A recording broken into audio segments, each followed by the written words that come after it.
Hi there, and welcome to Fiber and Floral, a knitting and sewing podcast. I'm really glad you're here. I'm Becca. I am a bilingual educator in Berlin, Germany. I live here with my husband and our 2 daughters. I knit, I sew, I embroider, I mend. If there's a craft, I'll probably do it. So yeah, in addition to all those things, I'm also an aspiring children's book writer. I am currently deep in the middle of my first middle grade fantasy novel. So if any of that is of interest to you, I would love for you to stick around. Today on the show, we're going to be talking about 2 test knits that I'm currently working on, as well as showing you a behind the scenes look at how I plan my projects for the upcoming season. So I'm really excited about what to talk about today. I'm excited about what I'm going to show you today. So let's get started. Okay, so first let me start with what I'm wearing. This is the Brioche Bliss sweater by Simone from Russ Knitwear. It is actually the first test knit that I want to show you today. It's still currently in testing. I think the release date is March 1st. I just had so much fun working on it in January that I finished it a month early.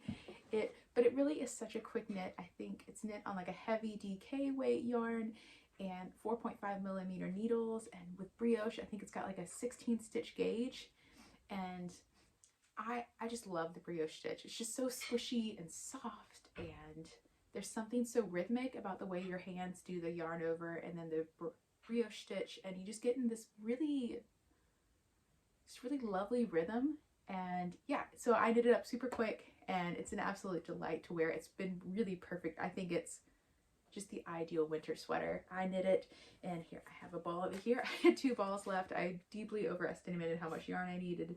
I used the Moto Wool Dreamers. I bought it at my local yarn store, Volen, and yeah, it's a very affordable yarn. I think it's 8 euros for 100 grams, which is 230 meters. And yeah, I can highly recommend it. It does feel a little bit more rustic than a yarn I would typically choose, but I will say that once you block it, it gets a lot softer, a lot fluffier, and it also grows a lot, but that's maybe another topic. But it's an absolute delight, and I think it really gave this sweater this nice, like, luxurious winter vibe. I've had a lot of random strangers commenting on it and asking, like, I had someone even come up to me and be like, oh, is that real sheep's wool that you're wearing? So I think I mean, of course all my sweaters are knit with real sheep's wool, but I think it kind of gives this, like, I don't know, this hand knit luxurious vibe to it that, like, is very clearly handmade in like a good way. So I really like the yarn. I would absolutely use it again. I'm actually knitting it with a different color, my Sophie shawl, that I'll show you later. Yeah, I can absolutely recommend this, but let me talk about the actual sweater now. It is a saddle shoulder design. So what that means is that there is a line of stitches here that stay the same throughout the shoulder, and then the increases happen along the front and along the back of the shoulder, and so it kind of creates this really lovely line that goes into a little past the shoulder, and then you increase for the sleeve. And then on the sleeve, this part is absolutely my favorite part, is there are these gorgeous decreases that happen. Can you see that? After the elbow, and it creates this gorgeous decrease that I just love. Yeah, it's just and then I actually cropped it. The design is for like hip length, upper to lower hip length. I'm just in my crop sweater era, and I really like a good crop sweater, and I think it hits perfectly. And then I did some decreases right before the waist, so it would be a little tighter along the waist. You could find all this information on my Ravelry and all my project notes, any modifications that I made. I think the only other modification I made was to knit the sleeves a little bit shorter, which is quite normal for me. I knew, and I think a lot of testers did this. My sleeves still grew quite a bit, but once again, I think it's like long enough where it gives just this nice cozy winter vibe. So yeah, if you really like this design, she has 2 other very similar designs coming out that are about to go into testing. So I think this week she should release a testing call, if she hasn't already by the time I post this video, for the Brioche Bliss jacket. And then there's also a Brioche Bliss wrap in mohair that I I do not need to knit this project, but I keep looking at it being like, oh, this is the beautiful, most pretty thing I've ever seen. Oh, I need this, but I don't need it. We'll see what happens. I think at the very least I plan on buying it because it's going to be a stunning design. So yeah, look for this around. I probably will spam you on Instagram with this until it's released. I'm absolutely just so excited about the sweater and how it turned out. It is probably going to be one of my favorites of the year. So yeah, before I forget, I have to tell you guys the funniest thing that happened when I was working on this sweater. So I took it over to a friend's house to knit, and there were a few other women there, and one of them was a little bit older, and she came over, and as I was knitting, she's like, oh my goodness, this wool is so gorgeous. Is it real sheep's wool? And I was like, yeah, it is. It's from Spain. It's all locally made, blah, blah, blah. I was telling her a little about the project, and about the sweater, and about what testing it is, and yada, yada, yada. She was really interested, and she told me, oh, my nephew is a sheep farmer, and he's always trying to get people to, get people to use the sheep wool, but he ends up having to just throw it away because no one wants it. And my heart, it's like, I will take the wool. And she asked me she's like, oh, do you know what to do with it? Like, do you know how to spin? And I basically was like, no, but I will learn. Give me the wool and I will learn. I was just so distraught. And there was all this sheep wool being thrown away. And so she said she would ask what he's doing with it. It's been a while since he mentioned this, so I need to check back in with her and see what's going on. But I just loved the idea of like taking wool from a random sheep farmer, especially like from a friend's family, and making a sweater out of it. That has never appealed to me before. But I went home that night and I started researching, like, what do I need to do if I get unfiltered sheep wool? How do you clean it? How do you prep it for spinning? How do you dye it? I went down this huge rabbit hole all before bed. And then that night I dreamt that I actually started doing it, which I don't know if you guys have ever dreamt about your crafting. It's become quite common for me, which I don't know what that says about my mental state, that I like regularly dream about knitting and sewing, but that is where I am. I dreamt that I was like spinning the sheep wool and washing it. So I took this as a sign that this is something that I needed to do. I woke up and told my husband, like, was like still researching, like, where do you buy sheep wool and unfiltered? And you can find unfiltered like a kilo of, which is like 2 pounds, 2.5 pounds of sheep wool on eBay for like €6. So, and that's even like if you buy it from someone. I'm sure like there's a local sheep farm that we have like a mile away from us, and they have like 100 sheep. They also had some like Highland cows for a while. They have like random animals that just like pop up. It's like just this random park we have in the middle of my neighborhood with random farm animals. It's fantastic. It's one of my favorite things about our neighborhood is we're in the middle of a big city, but also we have random cows and sheep. Fantastic place to live. So all that to say, I'm going to look into some spinning and dyeing classes this year. I think from everything I've researched, it's quite a big process to take unfiltered sheep wool and then make yarn out of it. But so this could be like a 20-year goal, but I think it's something that I'm just really intrigued by the process of like actually starting with a sheep all the way to like making a garment. That like I'm like a little interested in like yarn dyeing and spinning, but I'm more interested in like the whole process. So we'll see what happens with that. I could be that this is just way too big of a goal, but once again, it's not like a goal for this year. It's just a far off dream. But if any of you have any experience or like resources, I know I did watch a lot of videos already, probably too many, but I tend to be a very tactile educator here. I can learn via video however, I prefer to learn with someone in front of me, and like tactile learning. To be honest, I think a majority of people probably learn better with hands-on, one-on-one learning. I for sure do. So I would love to take a class on, specifically on spinning, because that is such a tactile thing. Yarn dyeing, I think I'd be okay doing trial and error and watching lots of videos, but if any of you have any resources, I live in Berlin. If you have any resources in northern Germany, I would really appreciate it. And I'm going to also ask my local yarn store next time I go if they have anything. But fun story that led to a 20-year dream. Fantastic. Anyways, back to, so my second test knit was actually a complete surprise. I finished the Brioche Bliss sweater so early, as well as my colorwork sweater, which I'll show you more next time. I want to do a whole video on what I've learned through colorwork, so we'll save that for next time, but it's done, hanging up.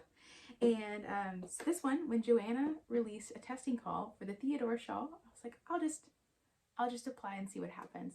And she picked me, and so I've been working on it almost a week now, about 6 days, and it is a lacy, oh, look at this gorgeous lace. It is a lacy triangle shawl pattern, and it's going to be 1.5 meters, so I think that is about as big as my wingspan, and I'm about halfway there. It's this gorgeous lace pattern, and it's just, like, it looks so complicated, but I've done her, I test knit the re-release of the Amadeo blouse pattern for her, and what I love about her lace patterns is that they look so complicated and so stunning, but they're just I think the Amadeo blouse might also be a 6-row repeat with like the wrong side being pearl, so it's really just like 3 rows of lace that you just do over and over and over, and it's the same way with this one, and it's so easy. I will say the one part that I was nervous about, so you have the triangle shawl, and then this is what really got me with this pattern. And I think, so the Theodore name, I think because she has a Theodore wrap as well under the same name, and it has this gorgeous lace. It's a wrap cardigan, and the lace goes around the wrap opening, and so this will go around the triangle on the shawl. And I was so nervous about this because I'd never done anything like this before, but I trusted Joanna, and I was like, okay, it's her instructions, I can do it. And it is, once again, a very simple 6-row repeat, the wrong side just being pearl. I think there's 3 stitches where you knit instead of pearl, but super easy. I memorized this already. I can do both of these without looking at the pattern. Of course I check, but so simple. And look at, like, this is the most shocking thing I think I've ever knit. Like, look at that. I made lace. I'm so excited about it, and I think it's just going to be absolutely stunning. Yeah, so it is knit. Let me see if I have, yes. It is knit in Lamana Premia, which is like it is a super kid mohair and silk, which is of course just stunning. And then it is knit in their new alpaca yarn, the Lamana Kuzi. Both are fingering weights, and together I think it's going to be really lovely. Alpaca tends to be a lot more drapey, and so I think combined with the lace pattern, it's just going to be such a soft, nice spring shawl. I should be done with it by, I have to be done with it by February 28th. So maybe by my next video I can show you what it looks like a little bit. It is just, it's absolutely stunning. I've never done anything like this. I'm honestly shocked that I can do this, but I think that's what's really fun about knitting, is that some of the most complicated designs are just, you take it stitch by stitch and you can do it, which is maybe a great metaphor for life sometimes. But I think one of my friends, when I first started knitting, I was so nervous about trying a sweater, and she just like, there's always YouTube, just try it, and if you get it wrong, you unravel it and you start over. And I think that's such good advice for beginners or even more advanced knitters who want to try something. Like, there's YouTube, there's tutorials, you can always ask the designer, and if nothing else, you unravel and you start over. That's one thing I really like about knitting compared to sewing, is once you cut the fabric, that is what it is.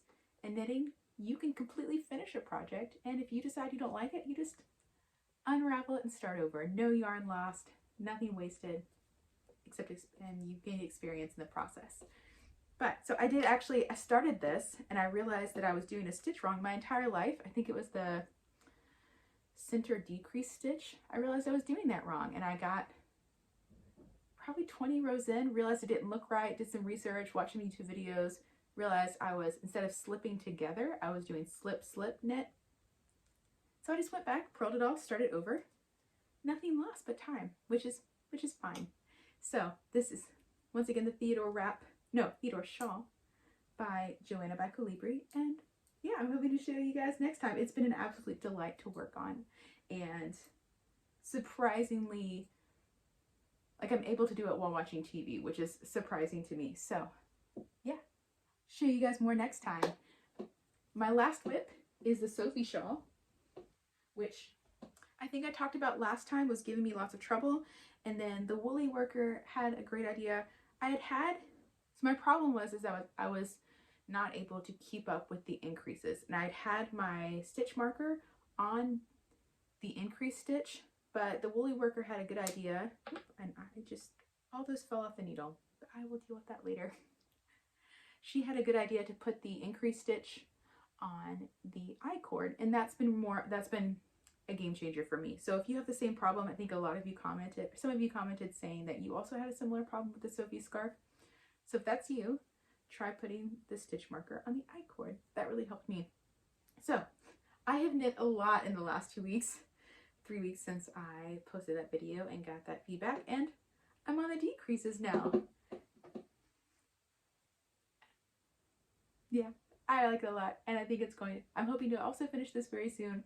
It's in my project bag. It's easy to just knit on the go and not really think about anything. It has become the thoughtless knit I wanted it to be. I went to my first unofficial day of work yesterday, so I start back work. I've been on parent leave for about 18 months now. I start back in March, and I went for a training day yesterday, and I work in a very lovely school. And so I was sitting in meetings all day. I would occasionally, if I was getting a little antsy and needed to get up and walk around, I'd pull up my knitting and I could look at the presenter and listen and knit, and it was great. So I'm very happy that this worked out. It is, once again, it's also in Wool Dreamers Moto and whatever their purple color is, and this is honestly like my ideal purple. I've been looking for a shade like this. I wanted to incorporate purple more into my wardrobe, and I love it. I think it's so ideal, and like with the white, and then also I think it looks really good with the pink. I have like a light gray wool coat that I wear a lot, and so I think it's just gonna be lovely. So yeah, those are all the whips that I currently have. I want to briefly talk about my mending pile. I mentioned in my last video that I want to be more intentional with mending this year, and really going back and fixing the makes or the projects that didn't work out, and figuring out how to make them wearable or make them work for what I need, instead of just moving on to the next project and moving on and never going back and fixing things. So my first thing that I wanted to work on was my daughter's bird sweater, and she wore this recently, and then I was cooking in the kitchen and she spilled chicken stock all over herself, so I need to wash it. It's got powder all over, but I went back. What was happening was the collar did not fit over her head. So what I did is I went back with a larger size needle. I picked up more stitches than the pattern called for, and instead of knitting in the round, I knit back and forth, and then I added a button and a button band so I can just button it once I put it on her, and it works great. It is now a little too big, but I'm still considering that a success, and I'm really happy that she can wear it now. The sleeve is all stuck up, so she's worn it 2 or 3 times since I finished that, and she actually walked for the first time in this sweater, so I have a little video of her walking in her little bird sweater. It's adorable. My oldest has now put in a request, so I guess in March I will be knitting her a bird sweater as well. Maybe the other bird. There are 2 bird designs that come with the pattern. This is oh goodness, I'm so bad with birds. This is the robin? Is that right? And then there's also a blue tit. Yes, the blue tit and the red robin. So this is the red robin. I'll knit the blue tit. I think I should also have enough scrap yarn where I don't have to buy yarn. I could use what I have, which is another win. And then the other thing I wanted to mend or work on was a pair of jeans. I've since decided that my body is just going through a lot of changes right now. I'm weaning, I'm going back to work, and I think, yeah, my body's changing a lot, and I think I'm going to put those jeans on hold until let my body do whatever it's going to do, and then come back to them. Instead, my daughter has ripped a dress that I made for her, and I made this Cinderella inspired dress for her. My in-laws came to visit us last summer, and we went to I'm not going to tell you which castle we went to because I feel like any Germans watching this will judge me. So we went to a castle in Germany that's quite famous. You probably already know what I'm talking about. And I decided to go full tourist and just make her a Cinderella inspired dress. So you can see the embroidery, I did it myself, but the tulle is not very good quality and it keeps ripping. I don't know if you can see it's ripped out of the seam here, and so I just need to go back. It has been in my mending pile for 6 months at this point, and kids grow. So I promised her that I would have this done by March. I think it's going to be a 10-15 minute fix, and then she can actually wear it again, and then it'll be really nice for summer. So that is my new project instead of my jeans. Okay, now the part that I've been waiting for and the part that I'm most excited for is showing you how I plan my projects. Now, I feel like I need to give a caveat here that I, as you can probably see, am a planner. I love planning. It makes me really happy. I understand that not everyone is like this. I'm not saying you should do this. My husband, it stresses him out when I get like this. I thrive. You do you. You listen to yourself, and if you create without a plan and that's what you like, you do that. However, if you are like me and love planning, or you're a little overwhelmed by all the options and you don't know what to make next, maybe this could at least give you some guidance into how I go about picking patterns and projects to make next, and maybe it could give you some guidance on how to do that as well. So let's begin.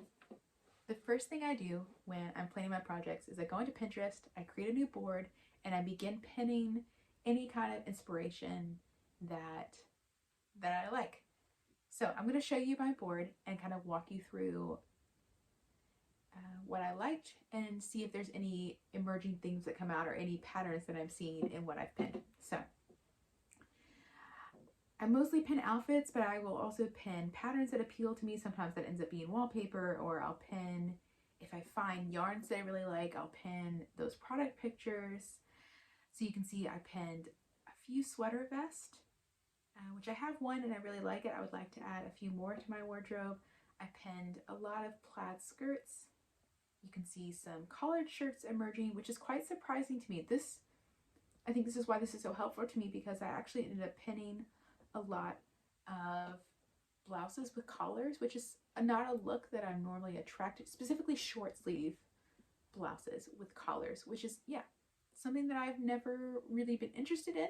But the fact that I've pinned 4 or 5 of them here is really interesting to me and tells me that that's maybe a style that I should look into and see if I want to make a few, try it out for myself maybe this summer. So keep that in mind.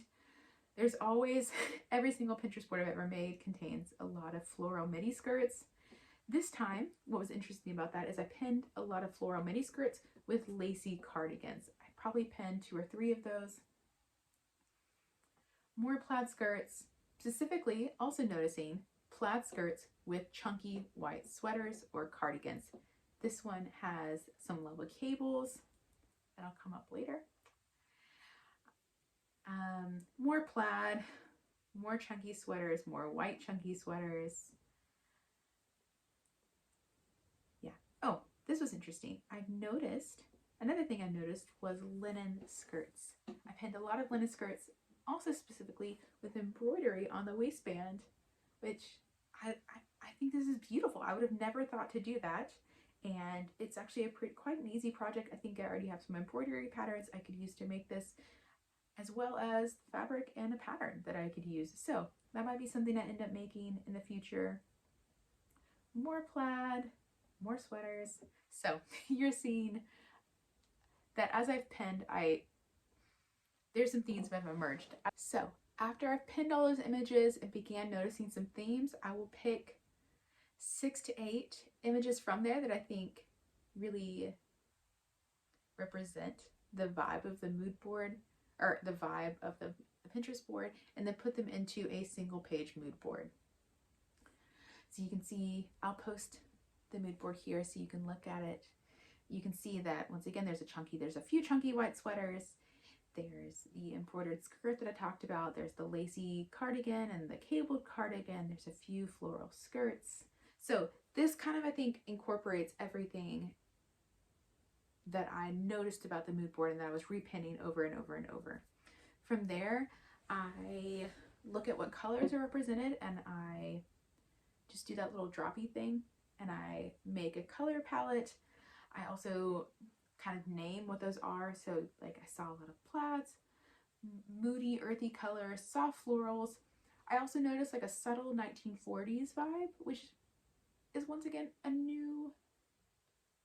it's a new thing for me. We'll see if it sticks around, but right now I'm really interested in that. I've also pinned a few fabrics that I have, as well as a yarn that I really liked that matches the collection. And so from here, that is my mood board. It kind of encompasses the vibe that I'm going for in my upcoming projects as I make things. Usually from there, so I have my mood board and the vibe that I want to go for. From there, I will go into what I have at home already in my closet and in my sweaters, and I'll see if there's anything that matches. This matches pretty perfectly with many of those images. A chunky white sweater. Boom. Shocker. A theme of this year, I think, is going to be a lot of white and a lot of green. Those will probably be the only color sweaters I knit this year, actually.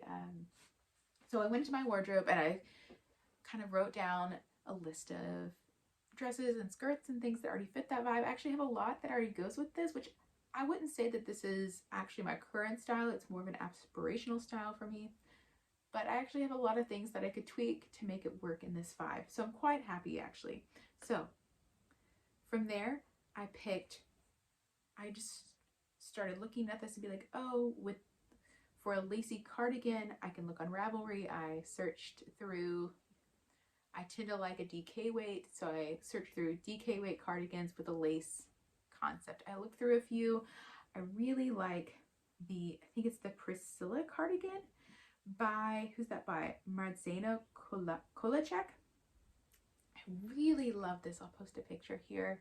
It is absolutely stunning. I think this would look gorgeous in like a hunter green with mohair. So that's one of my projects that I'm planning on making. I also really like the Hobbiton Vest by Fable Knitwear. I would like to make this for spring. I think this would also be really gorgeous in like an olivey hunter green, the mohair. And then next, I think so I already have this dropped Nepal that I had planned on using for my brioche sweater, but it was a little too worsted to make gauge. My gauge was huge. It was like 13 centimeters. So I went down to a DK and that really helped. But I have this worsted yarn in sweater quantity that I would like to use. So as I went through my mood board, I noticed a lot of chunky cable cardigans, specifically in white. So once again, I went on Ravelry, typed in what I was looking for, worsted weight, cables, cardigan, and I found this gorgeous sweater by Wool and Pine called the 3 Seasons cardigan, and I have enough yarn. So I'm going to start, this is actually going to be my next project once I finish my Theodore shawl, because I already have the yarn and I love not spending money. So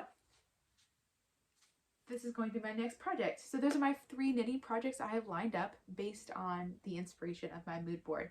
For sewing, my big thing that I noticed is that I really like plaid, and yet I have not a single plaid item in my wardrobe, which is such a shame. So I think as I shop for fabric this spring, I'm going to look for plaids. I already found some at one of my local big box sewing stores that I think I will purchase in the next few months when I get ready to make a skirt.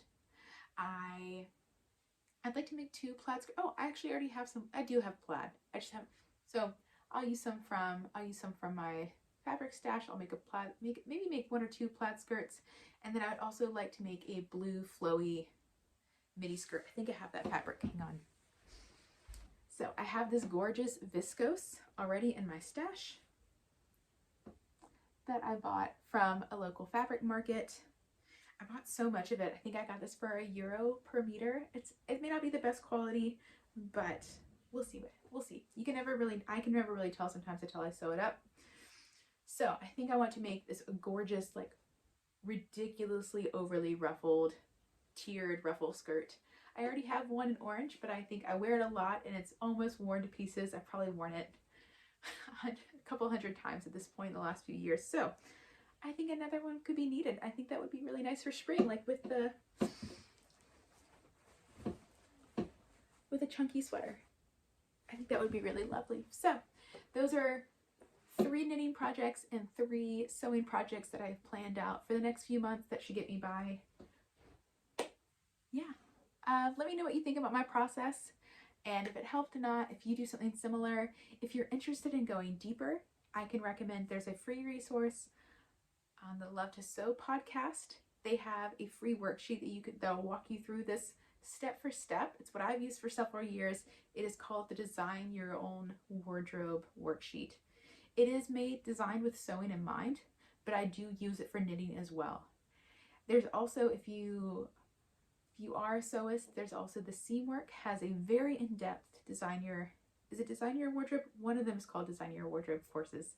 I will link those both below so it's easier to find. But that has a whole 4-week course you can take. You do need the membership, so it does cost at least €9 a month, $9 a month. I think they operate in dollars. But it's absolutely worth it. I've also taken that course a couple times when I was a Seam Work member. So if you're interested, if you love planning your wardrobe, I can recommend both of those resources and I'll link those below as well. So that's all I have for you today. Thank you for being here and for listening to me. I hope you learned something or found it interesting to watch me plan my projects for the upcoming season.